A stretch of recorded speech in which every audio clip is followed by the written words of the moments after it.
So, hello everyone, good evening. I cordially welcome you all to join the live session.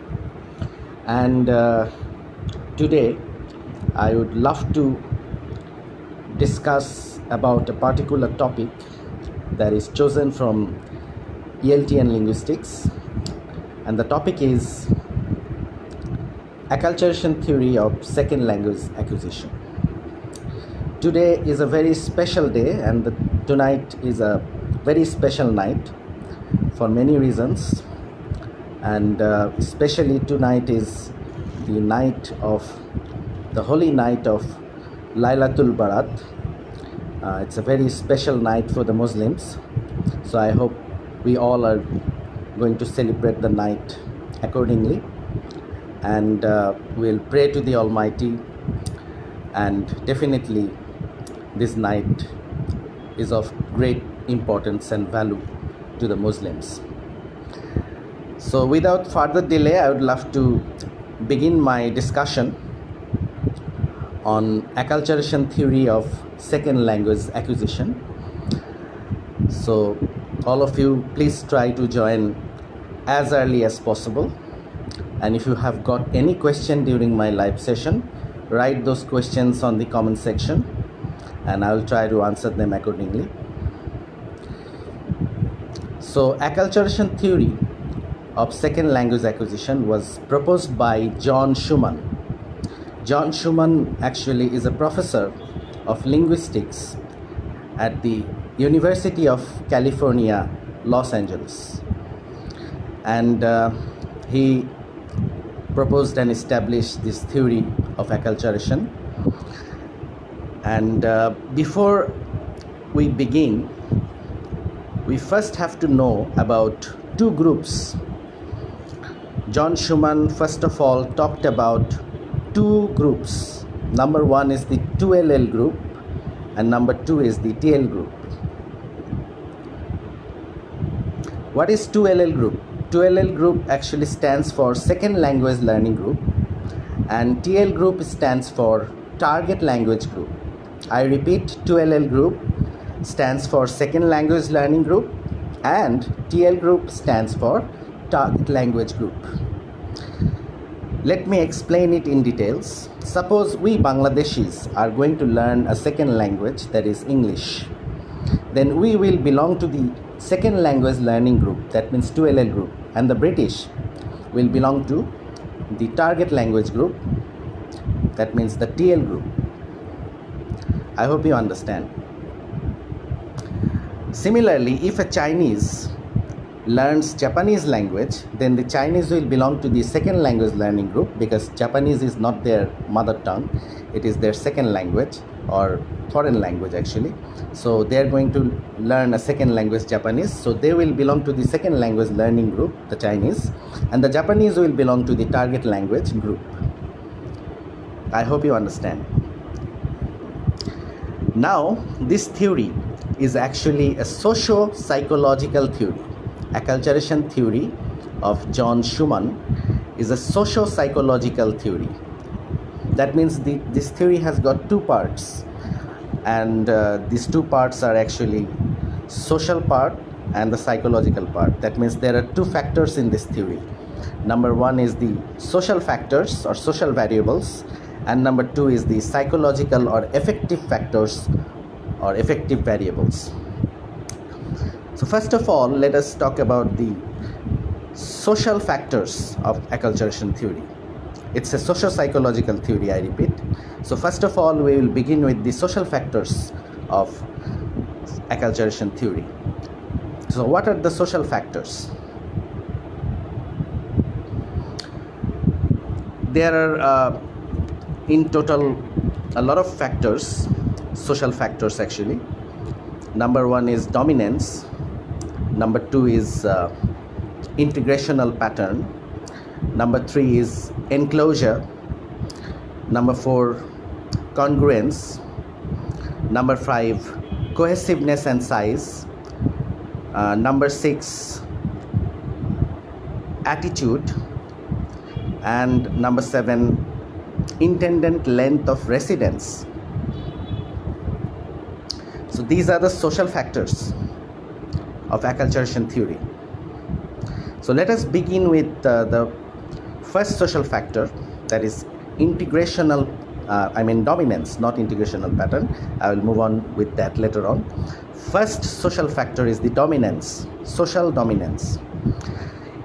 So if 2LL group is socially, politically and culturally more advanced than the TL group, then the 2LL group will not tend to acquire the second language or learn the second language of the target language group, because they are more advanced culturally, politically, socially and economically. Like for example, if I talk about the British, they are more advanced, more qualified, and they are socially, politically, economically, culturally more advanced than the Bangladeshis. So they will not tend to learn our language, rather we will tend to learn their language, because we need to learn English. They don't need to learn Bangla. Am I clear? So if the 2LL group is socially, politically and economically or culturally more advanced than the TL group, then they will not tend to learn the second language of the target language group. But what happens the opposite? If the 2LL group is socially, culturally, politically or economically less advanced or inferior to the target language group, then they will definitely tend to learn the language of the target language group. That means in that case the acculturation will be higher. Like if we think about Bangladeshis, we are socially, politically, economically are inferior to the British, and that's why we tend to learn English. We are bound to learn English. Am I clear? And if the 2LL group and the TL group are socially, politically, culturally and economically roughly equal to each other, then the acculturation will be very effective. They will tend to learn each other's language. Am I clear? Just like if we talk about India, their culture, their people, they're quite similar to us. So in that case, the acculturation will be higher. The cultural exchange will be higher and the language acquisition will be very much effective. And that's why we tend to learn Hindi and we understand Hindi, because we have got cultural similarities and socially, politically, we're quite similar. So I hope what dominance is all about you have already understood. Let us move on with the second sociological factor. The second factor is integrational pattern. So what is integrational pattern? I am going to explain that. Suppose if the 2LL group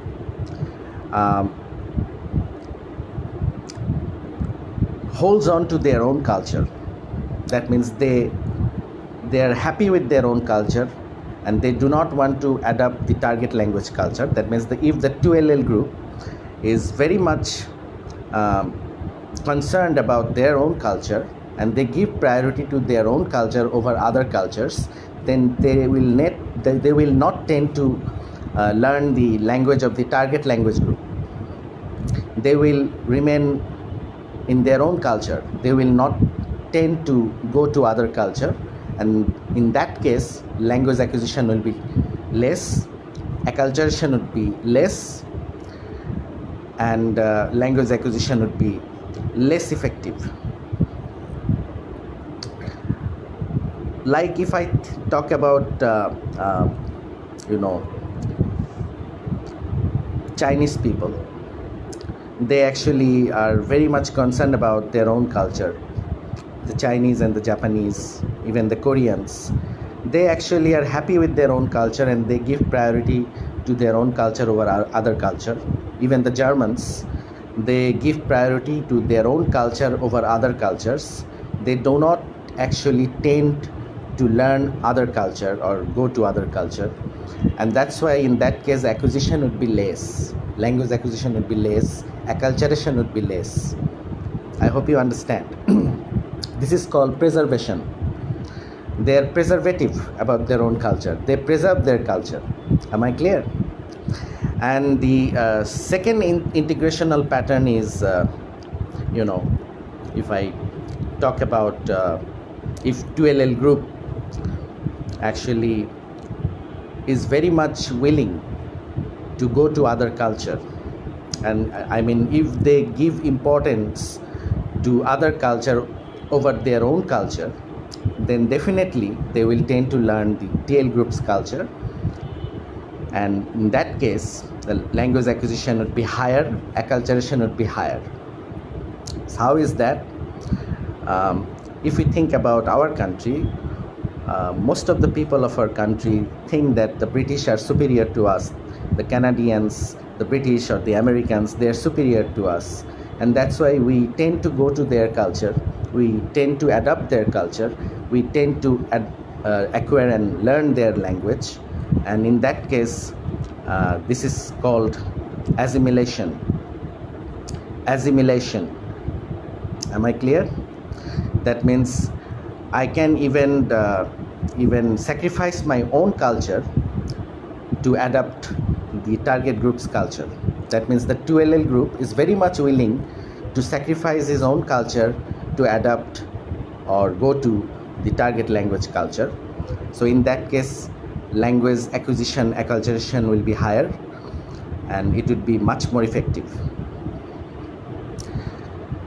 If we talk about Michael Madhusudan Dotto, he even sacrificed his religion to become a Christian, and he actually adopted foreign culture, took a different name. He became Michael Madhusudan Dotto from Madhusudan Dotto. So we all understand this is what assimilation is all about. Giving priority to target group culture over your own culture is known as assimilation, and in this case language acquisition is higher because you are very much willing to adopt the target group's culture. Now let us talk about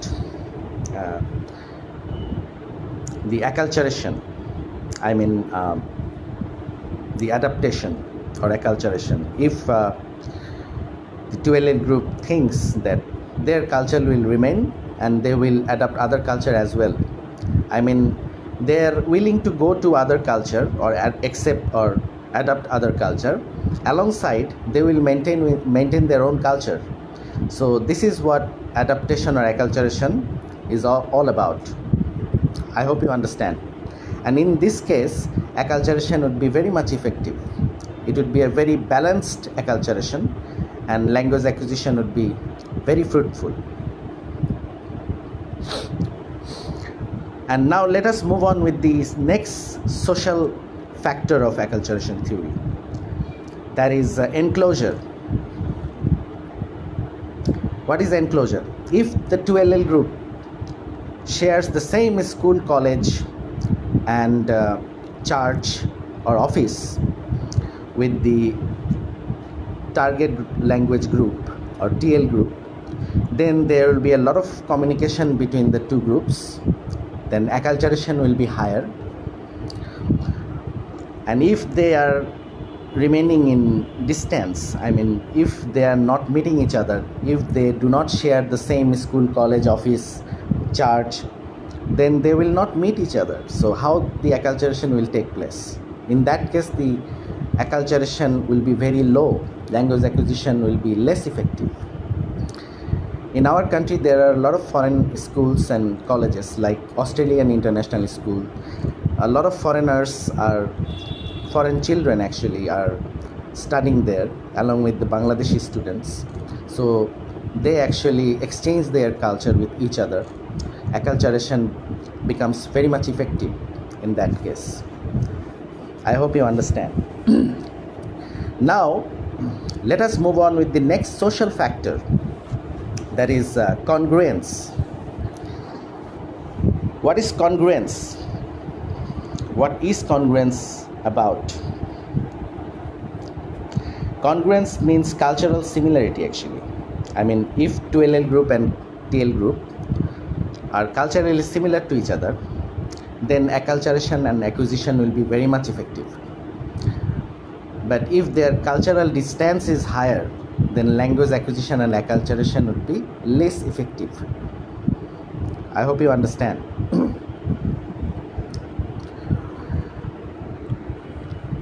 Now, let us talk about the next social factor, that is cohesiveness and size. I hope you understand the previous social factor that I have already mentioned. That is congruence, cultural similarity. I repeat that because some of you might misunderstand it. Congruence means cultural similarity. Like we have cultural similarity with the Indians.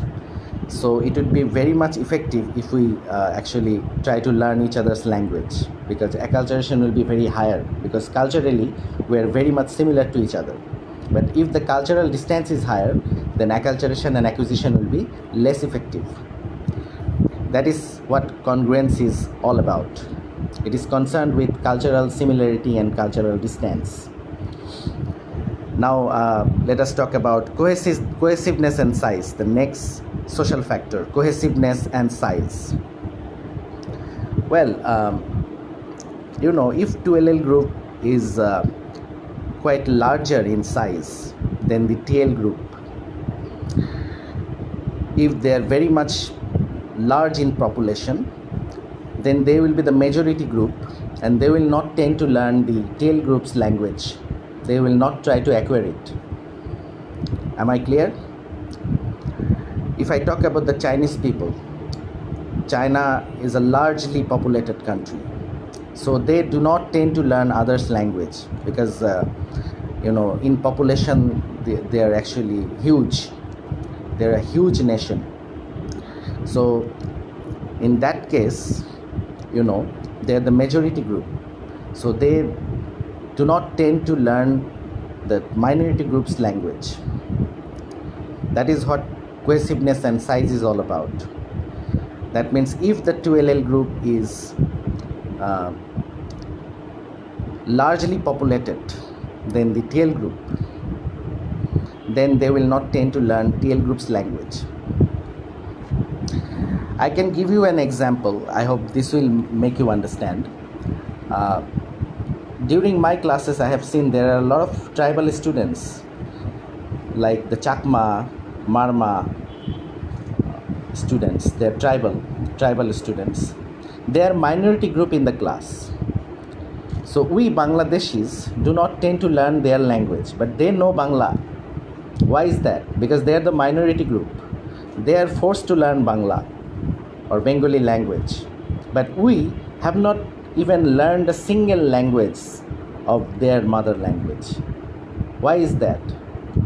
Because we do not tend to learn their language, but they are forced or bound to learn our language because they're the minority group in the classroom. I hope you understand. The Chakma, the Marma students, the tribal students who are actually studying with our students, they are minority group and we are the majority group. We do not tend to learn their language, but they are always speaking in Bangla, in our mother language. So why is that? Because they are the minority group.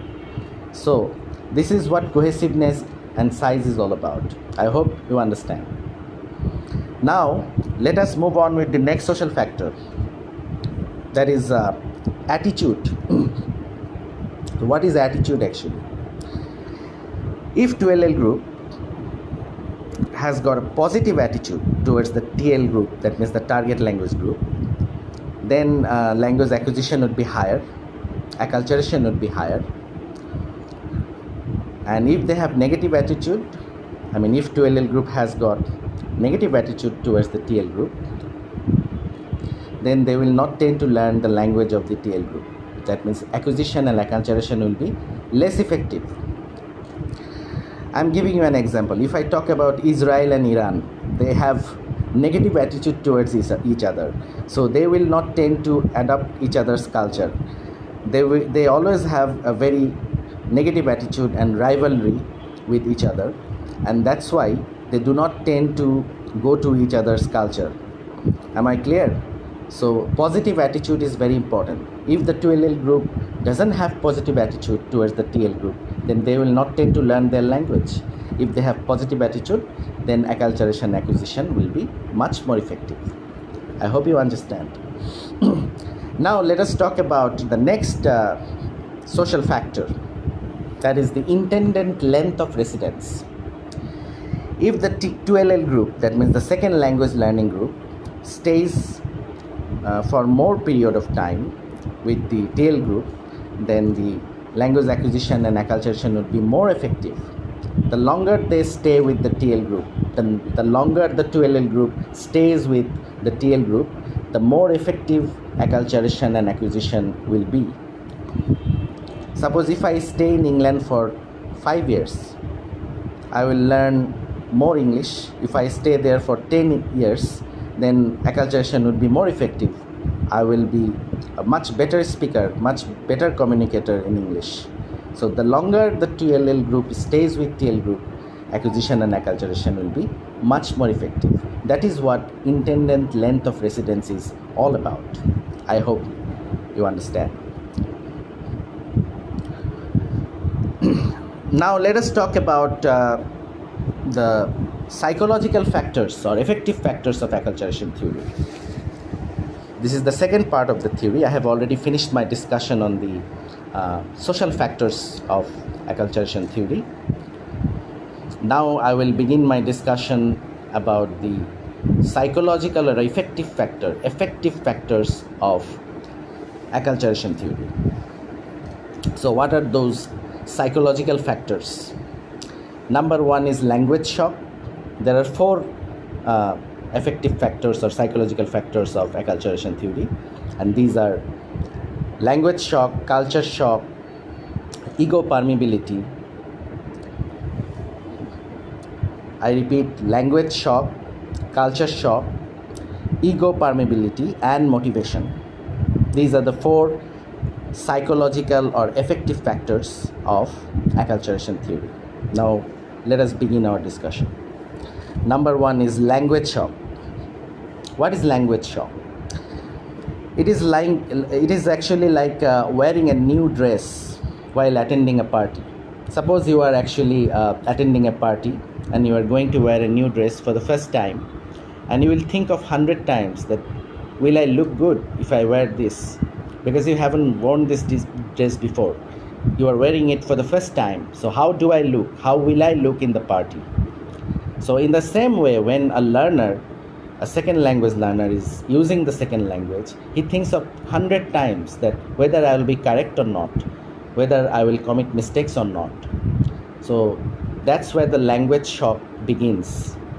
That is actually begins from anxiety. That begins with anxiety, and this anxiety is known as language shock. And what is culture shock? So you understand, if the 2LL group and TL group's cultural distance is higher, then language shock will be higher. So what is culture shock now? The second psychological factor. That is, if the 2LL group and TL group's culture, that means the second language learning group and target language group's culture are not actually similar, and they're quite there are a lot of distances between the two cultures, then what will happen? Then there will be culture shock. They will not tend to adopt each other's culture because of the cultural distance. So how does it take place? Let me explain that. Suppose most of the fanatic Muslims, they do not tend to go to the European culture. They love to actually adopt the culture of the Middle East countries, and that's why they actually love to stay in Saudi Arabia or Dubai, in these Middle East countries. But in case of Europe, they find the cultural distance is quite higher. Suppose a Muslim actually went to a restaurant in Europe and he ate hamburger. So after eating it, he comes to know that the beef was actually cooked with wine. Then what would happen? He will be in culture shock, because wine is forbidden to take in our religion. So whenever we are going to adopt a foreign culture, especially in case of the Europe, our cultural distance will be very, very higher, and in that case we will actually be in a kind of cultural shock, in a state of cultural shock. Am I clear? So this is what culture shock is all about. If the cultural distance is higher, the culture shock will take place, and language acquisition and learning will be hampered. Acculturation will be hampered. Acculturation means the cultural exchange will be hampered.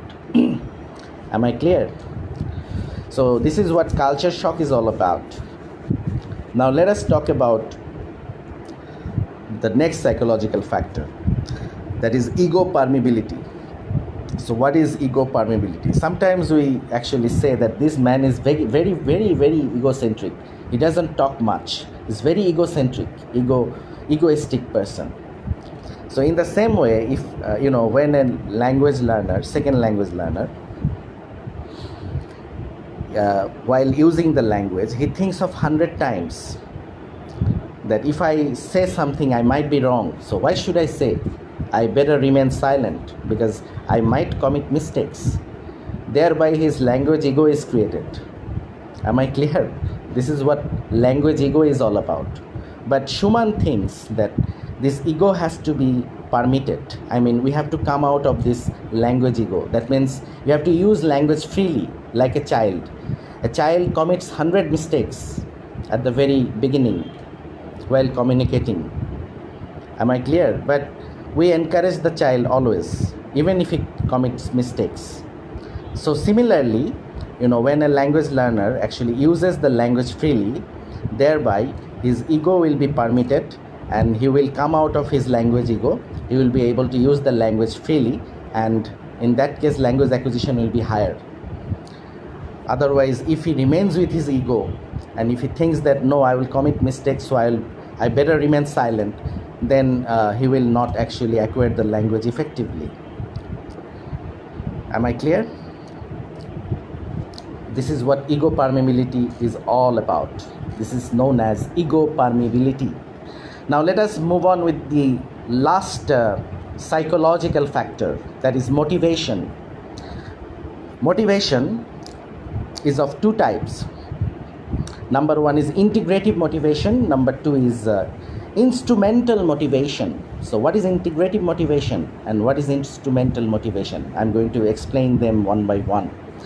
Integrative motivation.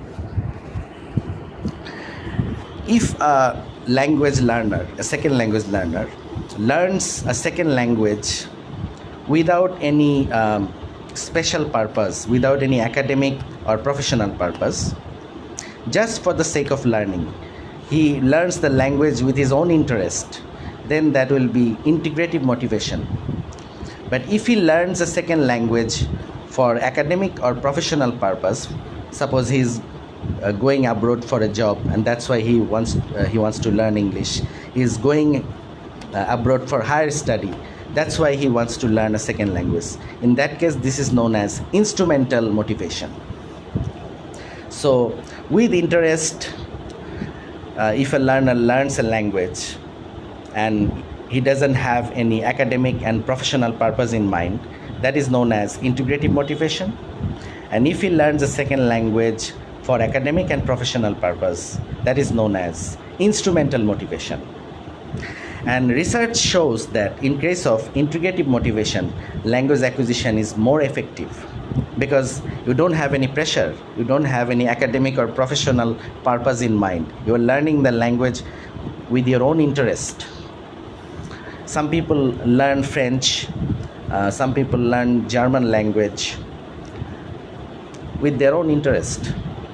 They don't have any academic or professional purpose in mind. So in that case, language acquisition is more effective. So that is what motivation is all about. So I have already finished my discussion on acculturation theory. This theory is a socio-psychological theory. There are two parts of this theory, social part and the psychological part. I have already finished my discussion on social factors and the psychological or affective factors of acculturation theory. I hope you have understood, and the students of linguistics and ELT will be benefited from my discussion, I guess. So that's all about acculturation theory.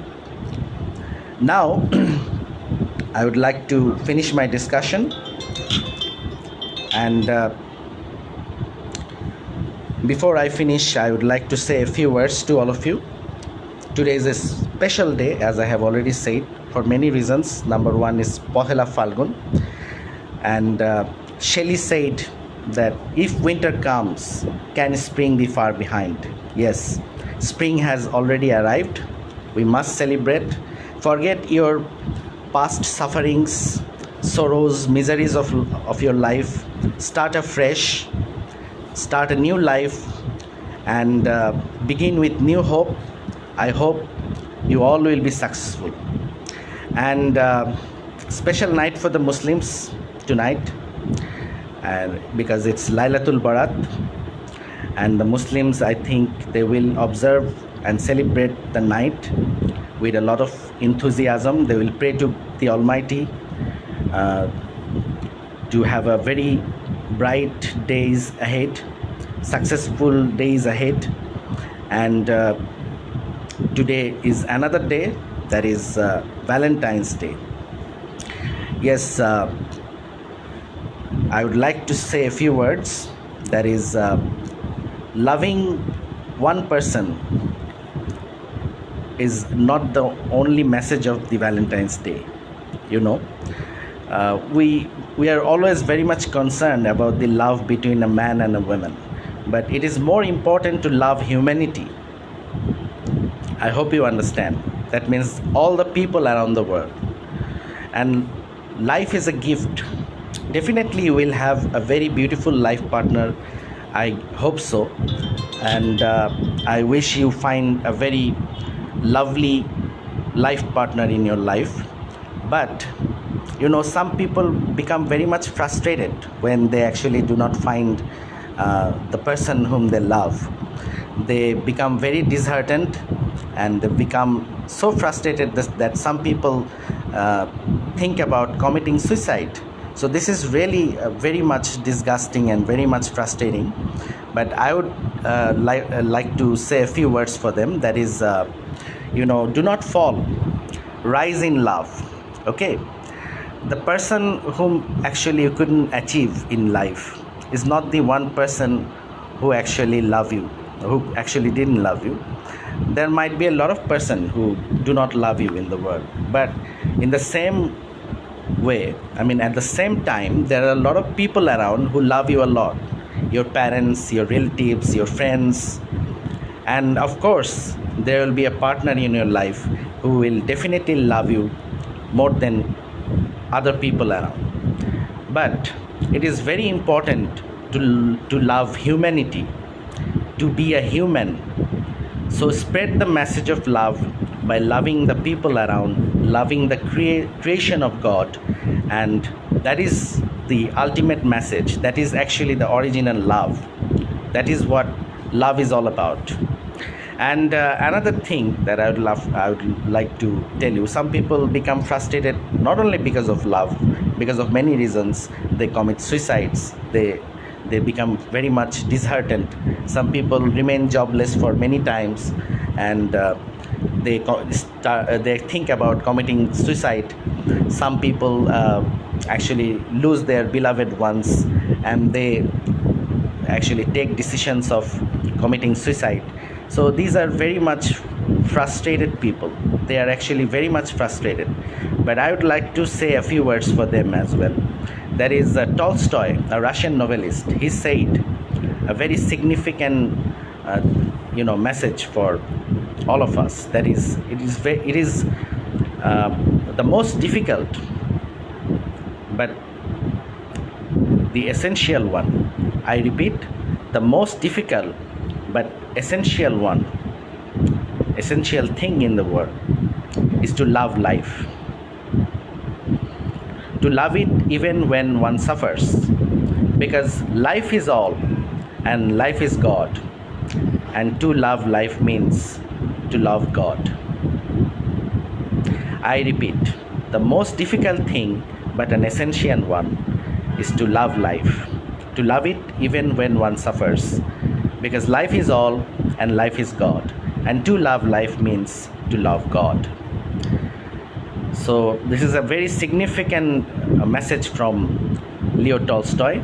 I quoted from one of his world famous novel, War and Peace, written by Leo Tolstoy, the Russian novelist.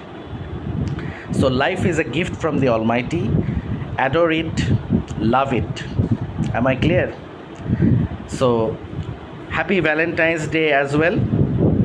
And it's good night from here.